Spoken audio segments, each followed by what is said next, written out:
Question number 5 देखते हैं।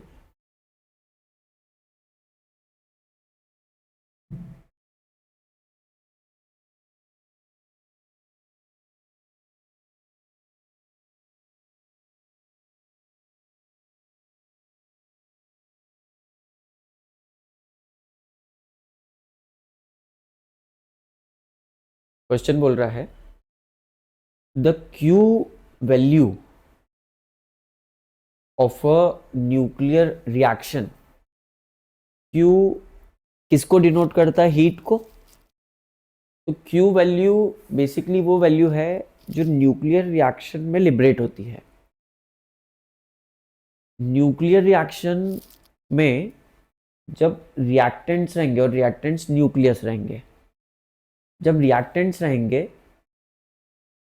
तो उनकी जो बाइंडिंग एनर्जी होगी और जो प्रोडक्ट बनेगा उनकी जो बाइंडिंग एनर्जी होगी उसमें कुछ डिफरेंस निकलेगा।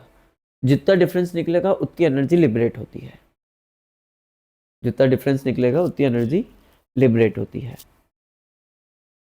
न्यूक्लियर रिएक्शंस पहले आपने कभी देखी है? बड़ा सिंपल सा फंडा होता है न्यूक्लियर रिएक्शंस में। आपका मास नंबर सेम बना रहता है। आपका मास नंबर सेम बना रहता है। इधर ही आ जा।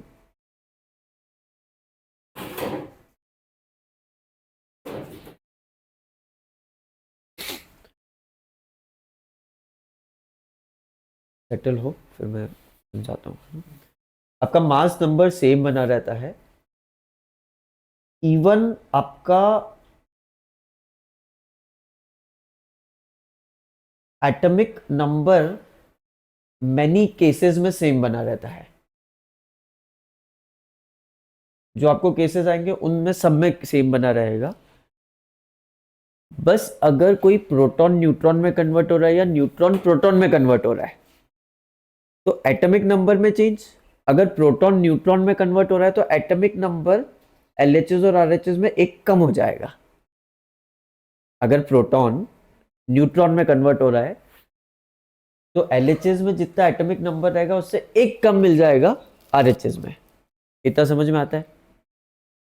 और अगर न्यूट्रॉन प्रोटॉन में कन्वर्ट हो रहा है तो एक ज्यादा मिल जाएगा।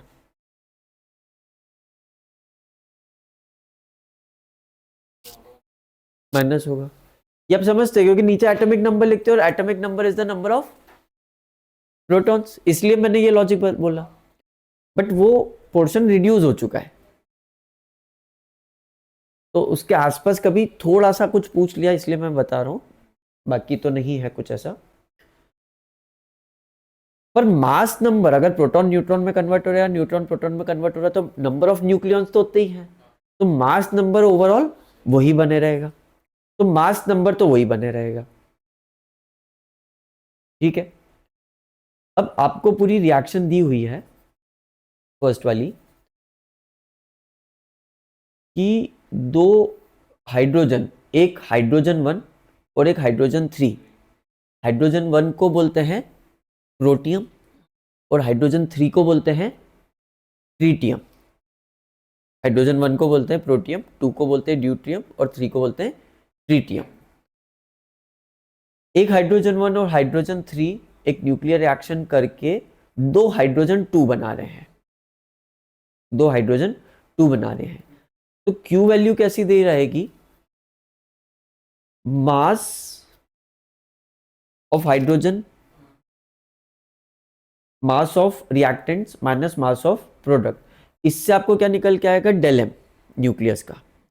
ये जो डेल एम है इसको सी स्क्वायर से मल्टीप्लाई करोगे तो आपको निकल के आएगी एनर्जी कितनी लिबरेट हुई और उसको बोला है क्यू वैल्यू। बहुत बड़ी चीज नहीं है। ठीक है। अब हाइड्रोजन, सिंगल हाइड्रोजन का मास रहेगा प्रोटॉन के बराबर। ये जो डेटा रहेगा ये क्वेश्चन पेपर में देते हैं। अगर आपको मास ऑफ प्रोटॉन दिया है तो आपको समझना है कि आपको मास ऑफ हाइड्रोजन 1 दिया है और अगर मास ऑफ हाइड्रोजन 1 दिया है तो आपको समझना है मास ऑफ प्रोटॉन दिया है। आई थिंक यू अंडरस्टैंड, क्योंकि हाइड्रोजन के न्यूक्लियस में एक ही प्रोटॉन है, कोई न्यूट्रॉन नहीं है, तो हाइड्रोजन के न्यूक्लियस में कोई बाइंडिंग एनर्जी लगेगी क्या? अकेला ही है तो कोई रिपल्शन है ही नहीं, तो बाइंडिंग एनर्जी की जरूरत ही नहीं है। तो जो मास ऑफ प्रोटॉन रहता है वही mass of hydrogen atom, hydrogen nucleus रहता है, उसमें कुछ कमी आती ही नहीं है। क्लियर क्या बात? तो हम लोगों ने रिएक्टेंट साइड का मास टोटल किया, प्रोडक्ट साइड का मास आपको दिया रहेगा हाइड्रोजन 2 का मास, उसको 2 से मल्टीप्लाई करके और उसको हमारे फैक्टर से मल्टीप्लाई किया, तो हमारा जो निकल के आया कैलकुलेशन के बाद वो ये क्यू वैल्यू निकल के आई। अब क्यू वैल्यू कितनी निकल के आई है? नेगेटिव। मतलब इस रिएक्शन को कराने के लिए अगर मैं यहाँ पे प्लस क्यू लिखूं और ये नेगेटिव आ रहा है, इसका मतलब ये रिएक्शन को कराने के लिए, ये रिएक्शन को कराने के लिए हमको एनर्जी देनी पड़ेगी। तो कंफर्टेबल है कि पीछे बैठना है ना? ये क्यू वैल्यू की नेगेटिव वैल्यू ये बताती है कि हमको एनर्जी हमारी तरफ से देनी पड़ेगी। देनी पड़ेगी मतलब ये रिएक्शन खुद से पॉसिबल नहीं है, ये एक एनर्जेटिक रिएक्शन नहीं है, ये रिएक्शन खुद से पॉसिबल नहीं है, ये एक एंडोथर्मिक रिएक्शन है। ठीक है। दूसरा क्वेश्चन बोल रहा है कि कार्बन 12 दो मिलके एक नियॉन 20 और हीलियम दे, ऐसा पॉसिबल है क्या? तो सेम प्रोसेस लगा के इसमें हम लोग क्यू वैल्यू निकालेंगे।